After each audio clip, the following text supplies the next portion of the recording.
So thank you and welcome to this information session presented by SafeWork SA, titled SafeWork SA's Construction Compliance Campaign, What You Need to Know. My name is Katie Gesner. I'm an Education and Engagement Advisor here at SafeWork, and I will be hosting today's webinar. In this session, we will outline the data strategy used to determine the focus areas of the campaign, discussing these in detail, and we'll also explore what this campaign means for you. Before we get started, I would just like to take the time to respectfully acknowledge the Kaurna people as the traditional custodians of the lands on which we meet today, and the Aboriginal and Torres Strait Islander people listening to this session. We pay our respects to elders past, present and emerging, and recognise and celebrate the diversity of Aboriginal and Torres Strait Islander peoples and their ongoing cultures and connections to the lands and waters of South Australia. So joining me today is Brett Pfeffer, who's the Director of Compliance and Enforcement at SafeWork SA. So Brett has been with SafeWork for 15 years, initially starting as an inspector in the construction team before moving to the role of the Manager of Construction. And so he's now the Director of our compliance arm. So welcome, Brett. Thank you very much for being here today. Thank you. So here's just a quick overview of what will be covered in the session. So Brett will be discussing the definition of intelligence-led and why SafeWork SA is an intelligence-led regulator. He'll also discuss how we're using data to inform our regulatory actions, including campaigns, and link that to our first campaign like this, which is the Construction Priority Harms campaign. And then finally, we'll both discuss what to expect from the campaign, including what resources and education will be available to support businesses. Unfortunately, we won't have time for questions today. So if you do have any, please send them through to our help centre after the webinar. And so we'll put those details up at the end of today's webinar if you'd like to send us an email with some questions. I'd also like to inform you that this webinar will be recorded and it's going to be uploaded to our YouTube channel and also our website as well. So if you want to go back and have a look at something that we've discussed today, you will be able to do that. All right, I'm now going to hand over to Brett, who's going to discuss the definition of intelligence-led. Thank you, Katie, and welcome all to today's webinar. So definition, so obviously intelligence-led, data-driven, risk-based, evidence-based. We've probably all heard of those things, and it's an approach SafeWork wants to take now and into the future. So intelligence-led refers to an approach to an organisational strategy and operations where an entity uses data and intelligence to guide decision-making processes. So right now we've got data which we'll go through. Over time, as we improve our processes and improve our systems, we want to become a more intelligence-led regulator, which is not there yet. The approach for intelligence-led involves a systematically processing of information to identify risk and to prioritise action. So like I said, currently with data, and as you know, data is something that's already happened. We want to get to that intelligence-led regulator in the future. So the reason we need data and be a bit more intelligence-led is to ensure that our resources are put in the right places. And this is what we're going to go through today. We're going to go through what data we've identified and the trends and why we chose the initiatives for the next financial year. Next slide.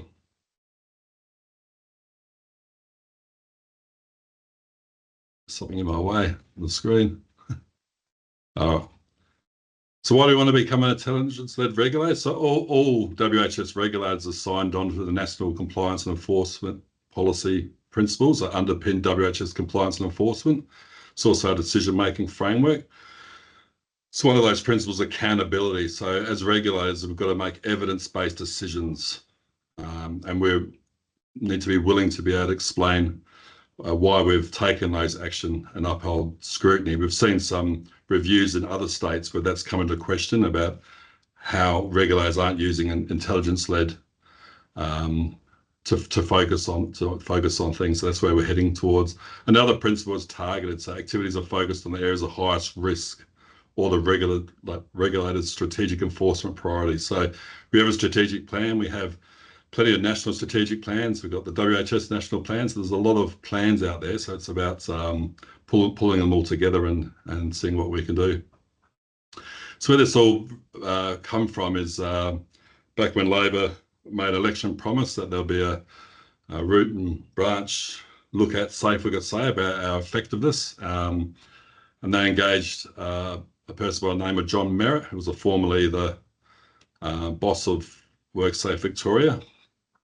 His own consultation came out a report, and one of his recommendations was adopt an intelligence-led approach to the conduct of its regulatory operations, which we just talked about, and that we need to make better use of Return to Work SA data on workers' compensation claims. So that's what we've done. We looked at Return to Work data against our own data. So identify and target risky industries and employers and serve as a basis for the measurement, the performance of SafeWork SA's regulatory activities. It's always been a difficult one, how you measure the effectiveness of a regulator. So that's why we've come up with this strategy. Obviously, part of the WHS National Strategic Plans to bring down the number of workers' compensation claims down. So that's a big focus, what we're here for. And also we're going to get the system and processes in place to conduct intelligence-led regulatory operations. So even nationally, we've formed a community of practice to all the WHS regulators to get together to work out how we can, one, help each other. There's some regulators way more advanced than what we are, and also to start sharing data across states to see if we can improve our intelligence outlook. Next one.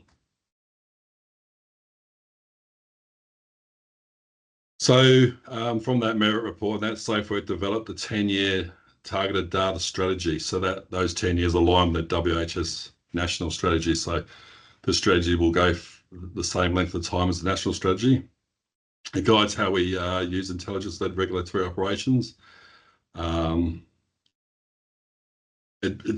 strategy highlights the importance of national data sources. So at the moment, we can get some data sources on injury claims, but not really data sources on other WHS regulators, what they're seeing, what they're doing. We've got to try and fix that over the coming years. And also it talks about prioritising the return to work claims data. So obviously we take a lot of compliance action and investigation. If this is effective, we should start seeing improvements in the return to work data. So we'll be measuring performance against claims. So together, all these provide the strategic backdrop to how SafeWork prioritises the use of data to inform and guide intelligence-led regulatory operations. So this is our first crack at it, and we'll, I'm sure we'll improve and get better and work with industry better. Next slide. Just give you an overview of the sources. So currently, you can see that wheel there of our current sources, and over time, we've got a very old compliance database. It's over 20 years old and is bespoke. So at the moment, we've got a project in place to modernise our system, which would be great. It's very difficult to pull data out of our system. So I think once our system's fixed up and it's modernised and AI ready and all those sort of things, we should start be able to pulling data and trends in real time and start seeing things happening now. And with a new system, we'll be able to link in more regulator data and try and get a bigger picture. So currently this initiatives for construction we've come up with is mostly based off return to work and SafeWork SA data, but in the future you'd like to link in other agencies if it's possible, like Skills Commission with apprentices and maybe obviously technical regulators, a lot of other links where we can get the data sources to give us a bigger picture to then identify any trends, emerging trends or things that could happen in the future. I'll go next one.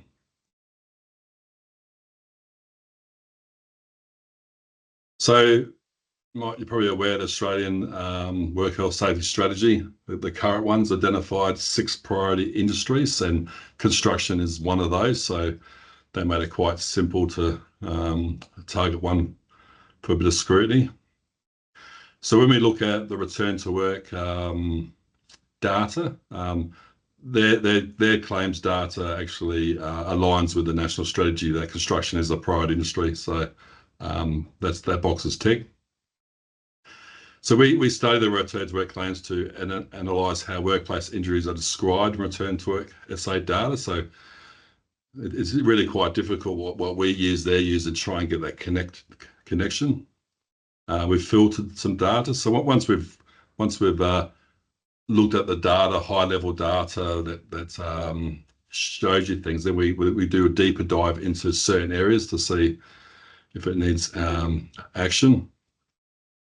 And we also use their data to develop strategic target sets and annual target sets for regular action.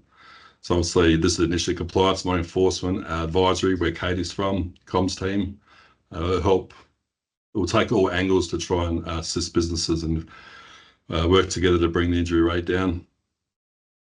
So our own internal business intelligence process will capture and analyse these regulatory activities against our targets and measure whether the activities had an impact on return to work SA. So not sure how that'll look in the first year, but I'm sure over the 10-year strategy, we should start seeing effectiveness and whether strategies need to be shifted, moved, whatever that looks like.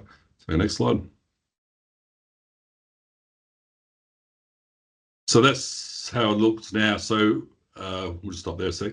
So construction was the first cab off the rank we looked at. So we got, now I'm thinking, it would have been 6 or 7 years worth of return to work data. When we looked at SafeWork SA's data, we only did 3 years. The reason for 3 years of SafeWork, again, our compliance database is very old. It's very difficult work. So looking at 3 years worth of SafeWork data takes probably 3 times longer than looking at 6 years of return to work data. So again, that will prove in the future. So we've grabbed all that data, we've grabbed all our data. So then it's about joining it together to see if we can actually come up with trends. Next one. So we put all those things together, and then we created a priority harms report for construction. So that first one's about 34 pages, and it talks about where construction's going, what the future looks like, how many workers in the industry, the risks, what's happening in government with big projects, and then it goes through the return to work data, our own data, and then it's about trying to link them together. Okay. So we do that report, and then recommendations come out, because when you start looking at return to work data, hours, or even joined together, sometimes they really stick out. Like, doesn't mean there's a problem, but just sticks out that it makes you focus on, which will make more sense a bit further on. So then we do this report, and then we've handed this to the construction team. So the construction team needs to review it, because it's not just about data, it's also about insight. You've had a construction team there for 10 years who know things. Obviously, there's union know things, industry bodies know things, and so sometimes that sort of information can help inform where our focus should be. You'll see later when we talk about initiatives, there's some campaigns where there is very little SafeWork SA data, return to work data, but about talking to industry and what we're seeing, it needs a focus, but we'll speak about that later. So anyway, they come up with the look at these things, and based on the recommendations and the trends and that, they put forward initiatives that we look together in consultation with obviously the team, the education team, the communications team, and see what strategies we can come up. We've also got what's called a work environment team. So they're specialists in like ergonomics, psychosocial, and occupational hygiene. And some of these, they get involved in that as well to try and do this together. So the plan is, so it will roll out. So obviously we put campaign brief and campaign plans together. How are we going to deal with these things? In this particular case, we went and consulted with industry and union. So now we're at the point where we're ready to start 1st July. And the plan is now we'll monitor these for the next, every month, how they're going, what's happening. It's a bit suck and see. Some things are cross our fingers, see if it will work. Some will work. But the whole plan is that this will feed all back into our own database. So what we'll do is in a year's time, we will review return to work claims and our own data, feed it back into that priority harms report to see if anything's shifted up or down. I mean, the first year, I'm not really expecting much. It could take a couple of years. But the cycle should be we've done all that analysis, done the initiatives, and it feeds back in, and we can measure it. This worked, this didn't work. We need more focus here. I'm not sure what that looks like, but that'll be a good topic for next time. So then it just goes through the process again. And that will be happening over the next, or to 2033. Go next slide. Oh, that's what I just talked about, measure organisational performance, yeah. All right, so away from that. So now this is the, we're going to go through return to work data, what we saw. This is construction injury claims data from Return to Work SA. So we start with this industry-wide overview. Just look at the sub-industries and see where they sit. So you'll see in this image that 63% of claims are on those top 6 sub-industries, which is civil, non-residential building, electrical, site preparation, plumbing and carpentry. One of the difficulties with return to work data is the civil industry is very large, yet they've only got one sub-industry. They're not broken down where you can actually target, so that takes a lot more analysis. But that's what we look at. You go bang. So even if you didn't want to review data, you go, oh, let's just target the top 6. They've got 63%, but obviously we didn't do that. We'll go a bit deeper. Go to the next one.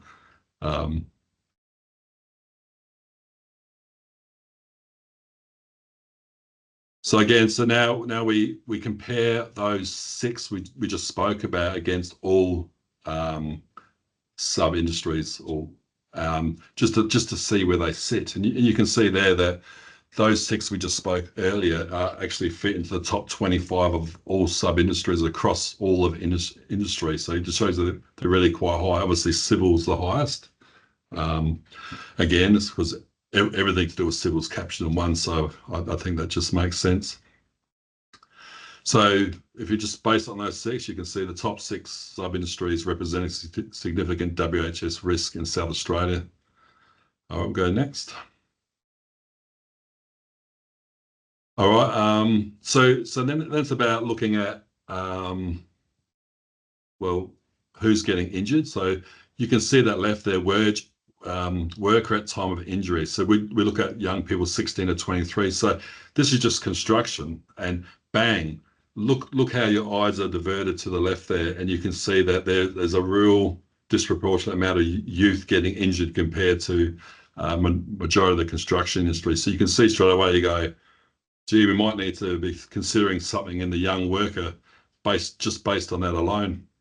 To the right there, this is the claims and stuff, and you remove body stress. I know body stressing, most people would know it's the most injuries, but we just focused on the injuries that's direct trauma to the body. So that's those 3 there, being hit by moving objects, falls, trips and slips of a person, and hitting objects. If you remove the body stressing element, which is 31%, 54% is those. So you can see that could be a focus, notwithstanding that body stressing has to be a focus as well. All right. The next slide. So we got those top 6. We'll just do one at a time. So we look at the age demographic. So we saw that youth one. So let's look at our top 6. Let's go look at heavy civil, and bang, you look in there and you go, well, it's pretty even spread over civil engineering. In fact, the injuries look like more between 30 and 60 years old. So we'll try the next one. We'll get you. So this is non-residential building. Again, probably pretty even, but more towards the older workforce. And we'll go next one. So site preparation services, again, a pretty even spread, probably high around the 30-year-old. And bang, here you go, electrical services. And you can see right there, that 16 to 23-year-old is very high. And we'll go next one, 5th one. Plumbing service, again, looks very similar. And carpentry services, which is all over one side. And so as a construction industry, you can see that the youth injuries were quite high, but then you have to break down and say who is actually causing those injuries. And you can see these 3 sub-industries are actually causing the bulk of the youth. So you can see how our focus will go from construction, not these 6, now we're down to these 3, where we can have the biggest impact. We'll go next one. So this is the occupations across all industries. So straight away, bang, youth. If you're between 16 and 23, you're at highest risk working for carpentry services, followed by electrical services. Next one's takeaway food, and plumbing's fifth. So you can see if you're young, 16 to 23, you're at more risk in carpentry services. So you can see how that pushes us towards carpentry electrical as a focus area for young workers. Okay.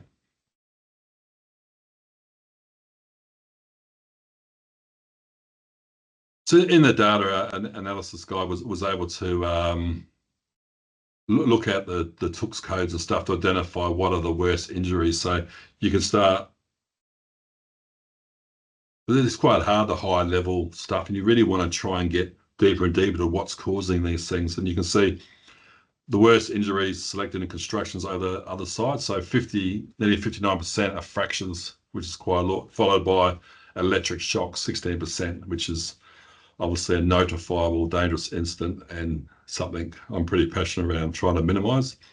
So if we look at those worst injuries to the left here, then overlay them with the occupations of carpentry, electrical and plumbing, you can see that a high percentage of their injuries are actually quite serious injuries with young workers. All right. Well, that's the data analysis. So you can see that was all the return to work stuff. So obviously we've gone through all those things and pulled them out, but we've also pulled out our own data. And then try to connect it and get the trends. And this is what's led to 10 initiatives. So I'll just go through just a quick overview of what we're doing. So initiative 1, which is common injury mechanism, that's actually the foundation of all the next 9 initiatives. So common injury mechanisms are mechanisms that are similar or a problem right across the industry, and that includes falling objects, slips, trips and falls, moving objects and risk of falls, PPE and body stressing. So that's one thing I didn't know until we did the data analysis. And when you're looking at return to work data and stuff, there's just a lot of injuries associated with potential misuse of PPE. So PPE is going to be a focus, more on a focus that, well, one that the PCBs provided PPE and educates their workers, but the workers are actually using it. They've been trained and using it. In fact, a worker failing to use a PPE is expiatable offence. Not that we're there yet, but it could be something we should potentially consider in the future. So that's the foundation. So every one of the other 9 will have those 6 questions within it. And that wouldn't matter whether the construction team's doing a proactive visit or reactive visit. And that will give us a really 12-month rich source of data around the 6 things that are mechanisms, and it'll be across the whole industry. So that will be interesting to see how that looks at the end that we can share with industry. When we look at next one, high injury claim PCB, so that matches up with the merit report and stuff. So we looked at data and obviously injury claims over 6 years, and it's really quite a risk with high claim PCBs, because do you just go by a number? Oh, they've had 100, that's it. The problem we identified is we're not measuring apples with apples, like a business with 1,000 workers and 100 injuries, and then you've got 120 workers with 100 injuries. I'd focus on the latter. But we work with Return to Work SA on this, and there's a thing called industry loss ratio. So it's about your performance against the industry average, and by using that, we were able to get our targeted numbers, so apples to apples. So some of the larger businesses that could have been 1, 2 or 3, like the highest claim, some of them actually just dropped off, because against industry, they're actually performing quite well. So we've really got a very good variation of businesses between large and medium. So I'm glad we worked that one out. So that one there's a bit different. So that one's very proactive. It's linked in with our work environment team with ergonomists and stuff like that. And that's meeting with the businesses, having a discussion around how they operate, officer duties, those sort of things. But it's there to educate in the system, and that one will be just to get we've got our ergonomists will work with the business around ergonomics. This will be, once that desktop audit part's done, they will do periodic visits back to the business 3 or 4 times over a year to certain things. So that'll be interesting to see how that goes. So obviously we want to work with business and assist them in helping to reduce the injury claims. In the meantime, we might be able to learn stuff and get Katie to share it with everyone. That's another big plan of this campaign, is also to get some insight and some learnings and what can we share. The next one there, target 3, is targeted PCB. So this is very interesting. So we looked at the data, and obviously there's heaps of people registered with Return to Work SA, but we noticed a lot of businesses had very minimal claims, and suddenly in the last 1 or 2 years, it just skyrocketed. So it's really flat and then skyrocketed. So we just thought this is more like a trial. Let's target some of these PCBs that have done very well in performance and suddenly skyrocketed to see. I've got no idea. Are they small business going into medium? Has something changed? Have they moved? Just to see if we can assist them in how they manage safety before something bad happens. So that is, again, is educational. Why for 5 years you had very little, and suddenly the last 2 years it's just spiked? So what we based that on was that, very little, and in the previous 2 years they've had 6 claims or more. So you can see what I'm saying. You've had 1 in 3 years, suddenly you've had 6 in 2. So what's going on? So I thought that would be very good to identify when businesses change size or changes something, and what was the gap that causes those things. All right, so number 4, young workers. So obviously I gave you that data before, so we've got to focus on young workers. So young workers link into high risk occupation, also into high injury claim PCBs. So when you look at the data, I guess it makes sense that the GTOs are predominantly quite high. They have the most of the apprentices and stuff, and a couple of labour hire in there. So this is SafeWork SA working with GTOs, meet with them. We're going to review dual duty obligations, influence and control, and all those sort of things. And part of that support is, once we understand how the business is operating, one of those will be to do worksite visits with their field officers to host employers.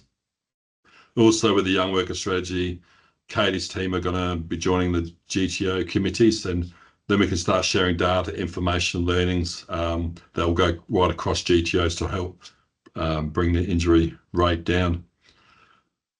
Next is high risk occupation. So the 2 we're focusing on are the 2 highest risk ones, which is carpentry and electrical. So we do the carpentry, and you could target businesses and desktop, but this one's more focused on in the field. So we have enough information come through our help centre through complaints and notifiables that these carpentry electrician will be dealt with through reactive work. So to give you an example, when I looked at data for 2023, our construction inspectors attended a construction site 123 times where there was carpenters. So you don't have to proactively add another 50 to it.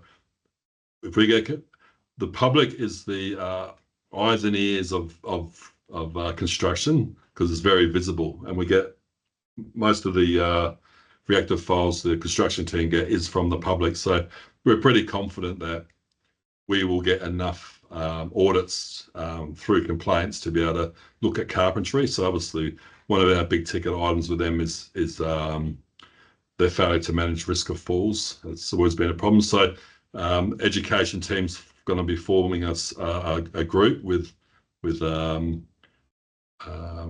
HA and MBA, hopefully, and with some unions to try and come up with some reasonably practical solutions on how we can minimise fall risk with carpentry. So there again, we're working with them. The other one's electricians. So it's always been passion of mine around electric shock, because I don't like them. it's annoying from my end when you're seeing notifications of electric shock or there being electric shock and they're an electrician. And I think to myself, they're an electrician, they should understand the risk. We should never get an electric shock notification from an electrician, or very minimal. So we get enough notifiable incidents around electric shock that we can focus around. There's a two-part audit. One's around isolated work and one's around live work. Depends what their plan was to see if we can try and get on top of this. Thing about the construction team is they deal with construction sites and structures, because obviously we're activity based. And when electricians work on plants and stuff, that's a different team in SafeWork SA. So I'm glad to say now that that other team is going to take on electricians as well. But there's just different questions, because for construction, it's a high risk construction activity and it needs a swims and stuff. When it's on plant, it doesn't. So, but together we should be able to get a rich source of data about what's going on. And it's not just about electric shock. The audit questions also include common mechanism of injury for both electricians and carpenters. But my focus for carpenters is falls, and my focus for electricians is electric shock, and then the other data. So those first five initiatives are actually based on Return to Work SA and our own data combined to get the trends. And like we said earlier, there's other strategies and priorities for the state or nation you need to consider. So when we look at 6, asbestos removal has always been a big ticket item. We've got a national strategic plan for asbestos, which we've signed on to. We're currently developing another state action plan. And we license it, we control it. As you know, as businesses, you basically can't do anything with asbestos unless the regs say you can. So we've got control. So asbestos removal always continues. That's focusing on removalists and a licensed asbestos assessor. And you would see, if you watch our media, that you'll see it periodically. We're knocking out license holders through suspension or cancellation. Also, we've got a number of investigations, and some of will be going through court with failure of asbestos. So that's always be a focus. So that's that one. We go to number 7, crystalline silica substance. So hopefully most of you are aware, 1st September last year, they added additional regulations around crystalline silica substance. What that means, silica risk control plans, it's a big focus. There's a great opportunity to do these campaigns to minimise risk to workers, but also educate people. There's new, there was no transition, so we've got to work together to try and minimise risk now that that's probably become the second asbestos. So that's a good campaign. So that's obviously high risk construction, SWIM, silica risk control plan. It can all sound a bit confusing. I know Katie's team's going to be putting presentations together out there to try and explain the regulations. So we're with you, we'll work with you, we'll try and minimise that. Just know that you're in construction. I can't believe how many of the public are ringing up saying silica. So they're aware that they see any dust. It's going to be a complaint. Is that asbestos or is it silica? Which one is it? So number 8, scaffolds. This is scaffolds in residential. So we've spent many years in residential doing campaigns to try and minimise the fall risk. Like it's just too many incidents of falls, too many prohibition of falls all around the residentials. It seems to be a big ticket item. So the reason we picked scaffolds, we've done 2 compliance complaint and falls in residential. And while residential is improving and we're seeing better use of scaffolds, which is great, there's in some cases it's like set and forget. And then the scaffold becomes a big problem with planks missing, handrails missing. So what we've identified in 2 campaigns is really the poor management of a scaffold. They can be very dangerous if they're not maintained and looked after. If a business does not stop people from if the business doesn't stop people from altering the scaffold, it's really dangerous. I've got a lot of horror stories of what's happened on scaffolds. So that's our data that's informed this campaign based on previous campaigns, that the construction team needs to start looking at management of scaffolds to minimise fall risk. And we do come across some shockers. Also, we're getting close to end now, which is great. mobile cranes. This is what I was saying earlier before. Sometimes you don't have the data. So you go to return to it, you're not going to find injury data around crane safety. You can go to ours and you might find the odd notice and stuff. It's not rich in data, but this is around insight. So if talking to the construction team and their strategies over the last few years is they've been focusing on high-risk work licenses, and one of the things is holding high-risk license holders accountable. You hold a license, it's your responsibility to do things safely. I know you could argue that, oh, the boss told the high-risk work license holder to do it and he's going to follow the boss. And my argument's always been, well, if the boss told you to do 160 down the road to get to the job quicker, would you? You're the license holder. So we need to make these people accountable, like this is a privilege, not a right. So they've been taking action, and we've got a show cause process, which could lead to suspension, license conditions, or even cancellation. So a lot of these happen. Doesn't always end up in license suspension. Could end up letters of warning or no further action, but some have led to suspensions. We've had an EU recently on crane. We've got a prosecution in court around crane. So while crane incidents are infrequent, they can be catastrophic when they happen. I mean, we just have to have a crane go over, and the whole investigation team's there. So it's a big ticket item. So the high-risk work team, which is attached to the construction team, are going to be, I guess it could almost be like a pilot audit, like picking so many large, medium, and small businesses to see how they manage cranes, rigging gear, training, to see if we can get a picture that can inform a bigger campaign. So that's that one. And the last one here, which we just throw in, which doesn't really fit in return to work data or our data, is that we've been developing and writing up major construction project procedures. So it's a bit separated, but it's good to include in this because this just completes the big picture. So we've got major construction projects, threshold rules, how do we allocate resources, how do we connect?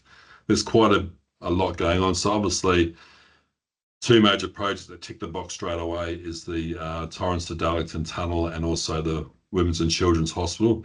So this thing's about structured, how we work, how often we visit, what do we focus on, how do we do stakeholder engagement, how do we work education and comms. That's a big picture. So that's the 10 issues, which seems like quite a lot, but a lot of these interact and interplay with each other.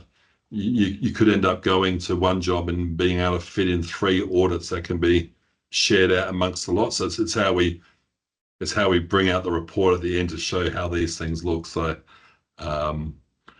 yeah, I'm looking forward to see how it's going, and I'm looking forward to start sharing this information with the broader community about what we're seeing and what we're doing, and hopefully you all can assist SafeWork SA in trying to get this injury claims down, which would be great.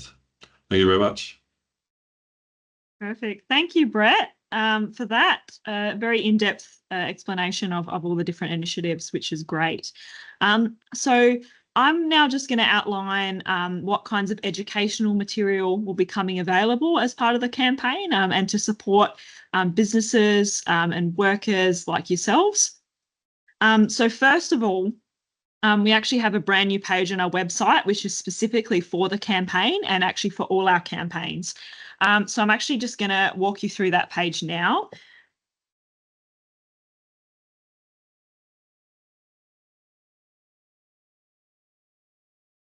Okay.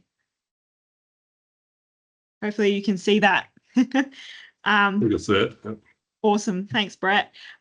So if you go onto our website, and this is the front page of our website, head up here to Enforcement, up on the top toolbar, and then scroll all the way down. You'll see there's a link here that says Compliance Campaigns 25-26.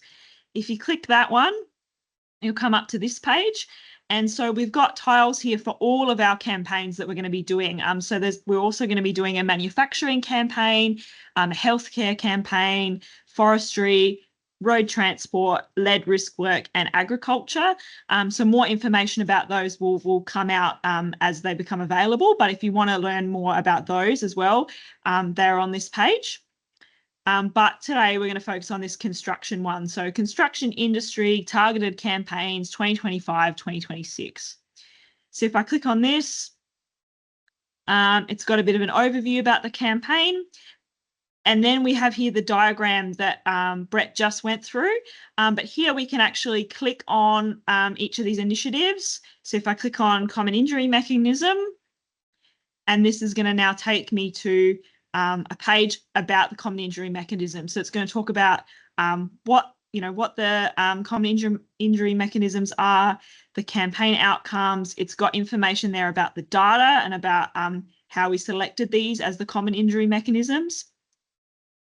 And eventually this page will be updated to have links to resources on our website. So if I just go back and click on the silica tab. So again, it's got some information about silica outcomes, but you'll see here it says further links. And so here this links to our web pages that we already have on this particular topic or this particular area. And so these will be added to all of those tabs as more information becomes available. So if you are interested, in silica and you're thinking, oh, I don't know if I'm compliant, I want some more information, you can actually find the links to our silica pages on this silica tab. Yeah, so that is the landing page for the construction campaign.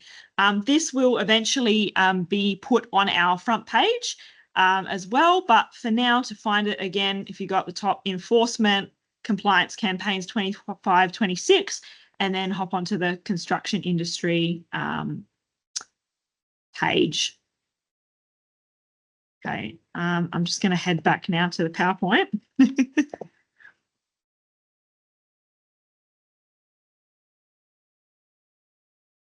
All right. So there's a QR code there on the screen, which will take you to that page as well, if you want to scan that to have a look. And again, the QR code on this slide is the same one as the previous one, so you can click that one there to access that campaign page. So in addition to that new page, we also have a range of new educational resources which will be released throughout the campaign. So these include webinars. So we have got one on the crystalline silica regulations that's being planned for July at this stage. So keep an eye on our social media, on our website or e-newsletter for more information about that and how to sign up for that if you're interested when everything becomes available. But we're hoping to have some more webinars as well on some other different topics as the campaign continues. So keep an eye out for those ones. So we're going to have some more new website content and resources. So we're going to be updating a lot of the pages on our website that are specific, I guess, to the topics or the areas that we're going to be covering in the campaign. So the silica page, we're going to be updating pages on falls and falling objects, asbestos and scaffolds are the ones that are on the list at the moment, and there may be some other website updates as well. We're also going to be releasing, flyers, checklists, information sheets on all of those different topics. And they will all be available on that construction campaign site. If you click on the area, those links will be available there. We're going to be doing some different online videos on different topics as well, and they'll be on our website and on our YouTube channel. And then audit tools. So these are tools that allow you to complete an audit prior to inspector attendance to give you a bit of an idea about exactly what the inspectors are going to be looking for if they do conduct an audit at your workplace. So these are being worked on at the moment and they will be released. So I know that there will be one on silica and then maybe some others coming as well. So lots and lots of new bits and pieces coming out. So definitely watch this space. Or when these things are released. Again, that QR code there will take you to that construction campaign site. Just to wrap up, I just want to talk about a couple other services that we have available which can assist you, provide you with some information and support. So one of these is our library service. So it's a free service available to anyone working or living in South Australia. The library has a wide variety of resources, so videos, posters, books, online links, that kind of thing. They also have access to all of the Australian standards referenced in the legislation. So if you're wanting to reference the Australian standards, they're actually quite expensive to get usually, but you can get them for free through the library. The way it works is that you sign up online, you select what you want to borrow, and then that is posted out to you in a reply paid envelope, and then you just send it back. So you don't even have to leave your desk or your couch to borrow something. So if you are interested in that, there's a QR code there on the screen for the library service if you're interested in taking a look, maybe getting some resources through there. Let's give a second if anyone wants to scan that. Okay, and then finally, we also have a free advisory service, which provides personalised advice, information and support to small and medium-sized businesses. So basically, our advisors, which I'm an advisor myself, we can visit your workplace for up to 2 hours at a time and provide you with some advice, support to improve your systems, your approach to safety, and we can do this through writing a report with some recommendations after we've been on site, or we can actually come out and do an information session on a variety of different topics as well. So if you are interested, again, this QR code will take you to our advisory service page. There's also a tab now on our front page of the website that you can click on if you are interested in having an advisor visit. Could be potentially something useful if you think that you're going to be audited as part of the campaign, getting an advisor out prior to that to provide some advice and support and make sure you're kind of on the right track before the inspector comes out is, you know, something that you can definitely do. So do check that out if you are interested. Okay, so that is all for today. So thank you for joining us and for your participation. We hope that you have a better understanding of the upcoming construction campaign and that you're able to access those free resources and support. A big thank you to Brett for taking the time to present today. Thank you very much. So that's basically all from us here. The QR code there on the screen will take you to that landing page. Again, that is, I guess, your one-stop shop for information about the campaign. As I said, it will be regularly updated to include all these different updates that we're doing on the website. So please click or scan that QR code if you're interested, if you want some more information. If you do have any questions about the campaign or anything that you'd like some further information about, please direct them to the channels you see on the screen. So our email address is there. Send us an email if you have any questions and we'll get back to you as soon as we can. You can also give us a call for any other general inquiries as well. Yeah, so thank you very much again and we'll see you next time. A reminder, actually, one thing I forgot, a reminder that this webinar will be recorded and available on our YouTube channel and on our website on that landing page as well if you want to take a look afterwards. Okay, thank you very much, everybody.